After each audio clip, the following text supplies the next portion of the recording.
Oh my god, Becky, why are you so confrontational? Don't even know what that's from, but I feel like that's a classic quote from somewhere. Something stupid from, you know, back in the day. But I had that question today. You realize that you come across as quite confrontational. Probably. Which I find interesting because if you've been following along, I've spent a lot of my adult life being very passive and gentle. And at the same point, I don't necessarily want to be confrontational, but more comes from a place of passion and excitement and frustration at the world at large of, you know, this bullshit that we are seeing around us and for lack of a better term, the softness of men these days. I believe it's caused fucking problems. And we have reached this point in society where men aren't men anymore. And it leads to these issues of we need men to step up. We need men to fulfill their roles in society as fathers, as husbands, as just men. And yeah, that probably means being a bit confrontational. It's like that old saying, it's what is it? It's better to be a warrior in the garden than a gardener in the war. We sit back and we do nothing and we accept life and we are satisfied with mediocrity.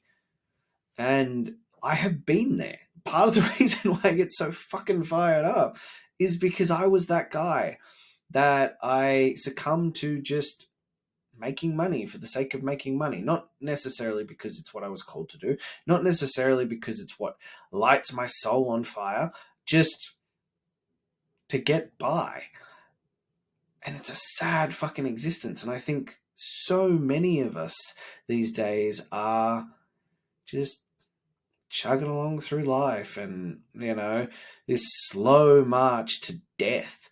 That we died years ago. We're just physically still on the planet. We aren't doing anything with our lives. We aren't achieving anything. We aren't improving our lives. We aren't doing anything special. We are just existing. I think that's sad. And yeah, so maybe I do need to be confrontational. Maybe I do need to be fired up and passionate to push this forward, to wake you the fuck up. And look, maybe I'll offend a few people along the way. And that's just a part of it. So be it. But one of the comments I got that really got under my skin is, you know, this concept of, well, I'm here chasing greatness and I'm encouraging you to fucking chase your greatness, to push yourself, to be better, to go out and do the work and to grind.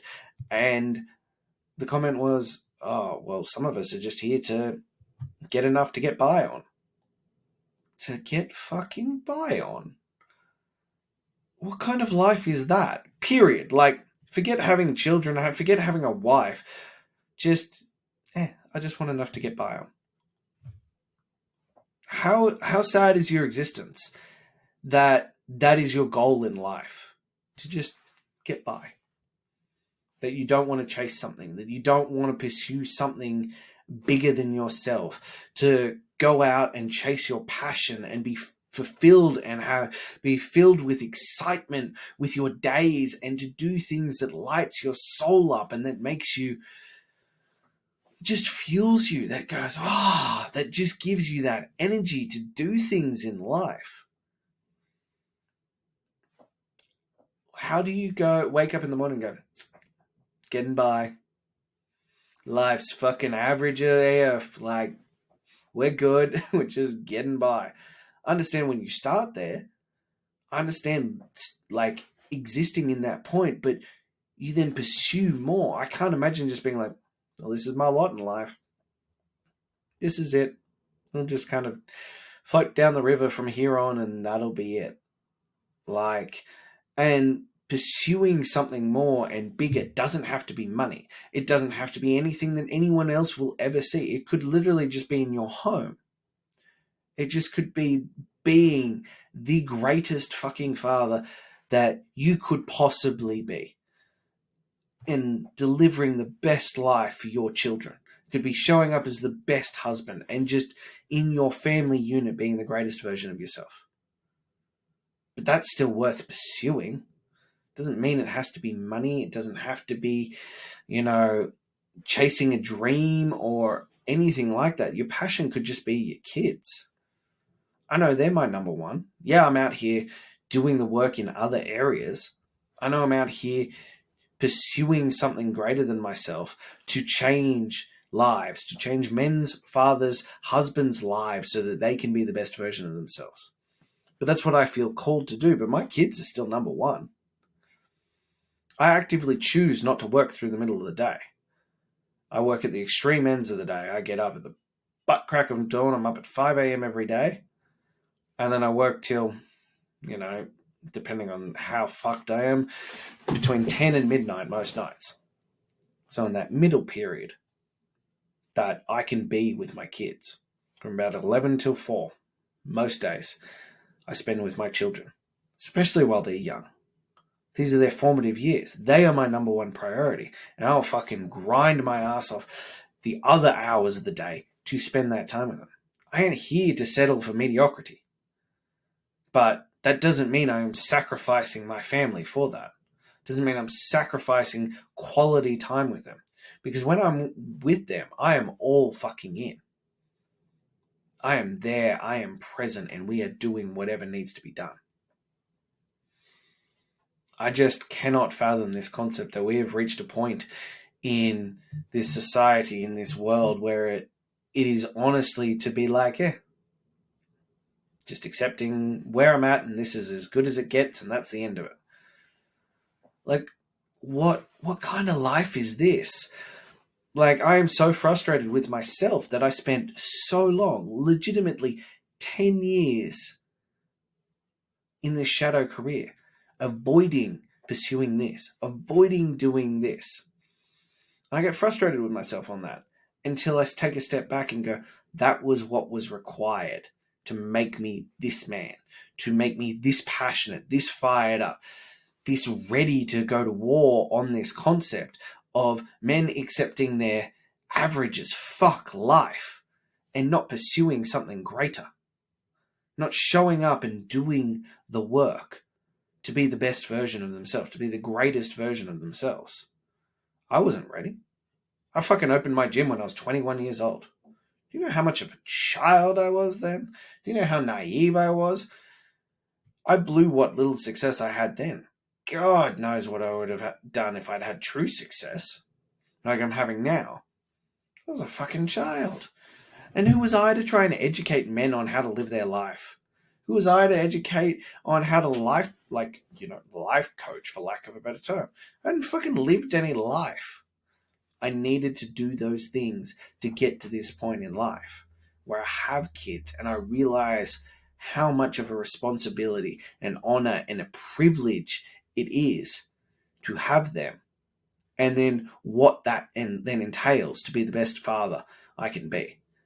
To have an incredible wife who has supported me in that business from day dot.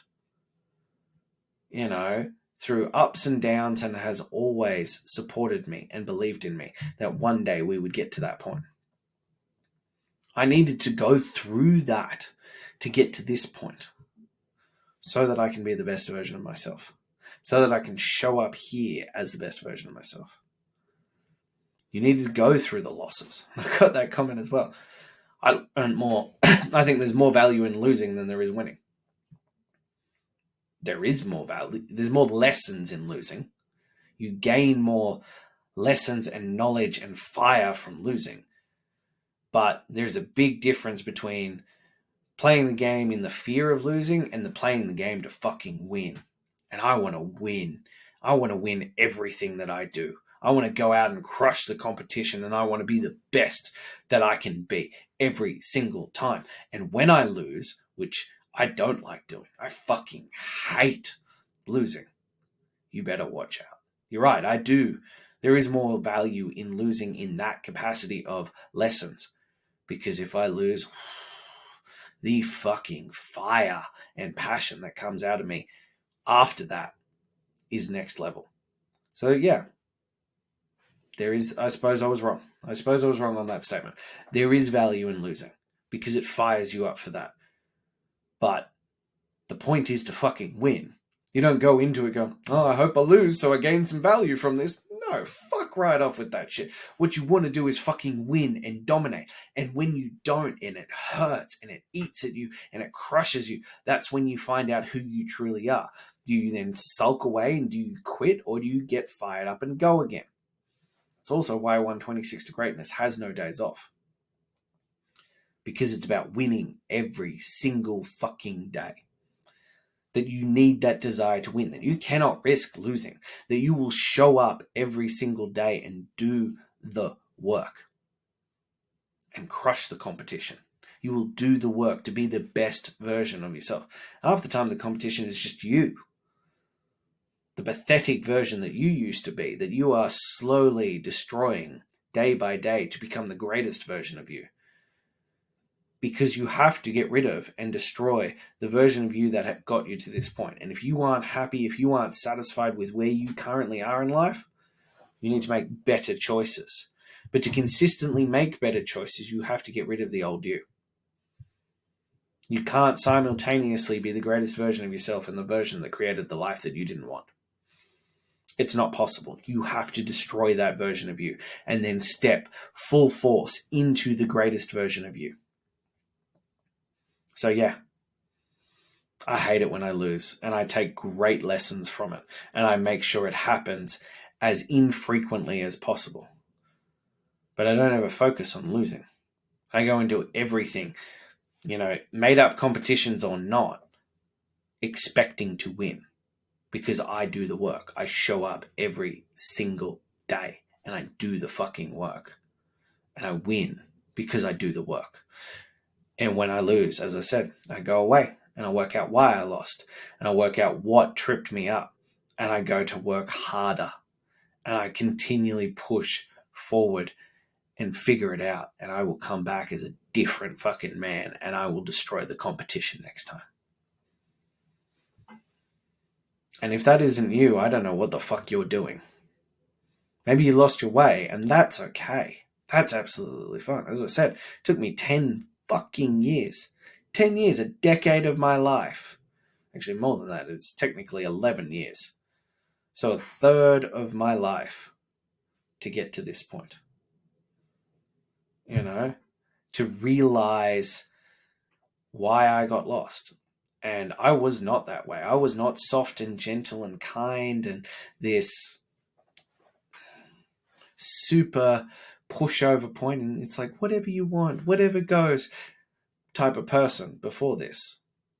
I was denoted as arrogant and, big-headed. And I was over the top confidence because I hadn't earned the right for that confidence yet. But I was that way, and I went far with it. I took those skills as far as I fucking could with them. And then I got used to just making money. It wasn't heaps of money, but I subsided to that. I just wanted to continue to make money that was comfortable. But that life ate away at me, ate away at my fucking soul. And it took multiple fucking wake-up calls to truly get the message through that if I continued down that path, I was either going to kill myself physically due to heart conditions or other things like that, or my soul was going to die, and then I'd just be the fucking shell existing on this earth. But for my kids, for my wife, for all those that I lead, I couldn't continue like that. I had to step up and be a better man, to be the best version of myself. So I finally answered the fucking call and started doing the work again. And it's harder when you've been to the top and you've fallen back down. It is so much fucking harder. But then you've got that chip on your shoulder. You know what you should be doing. You know what you're fucking capable of. You took that L and you took it in stride, and now you're going to keep moving forward until where you were, who you used to be, is nothing compared to what you are now. So, there you have it. Got a bit off track there. Got a little bit fired up. Got a little bit triggered. That's going to happen. That's part of it. But, yeah, It's not about fear of losing. It's about the desire to win. And that desire has to be everything.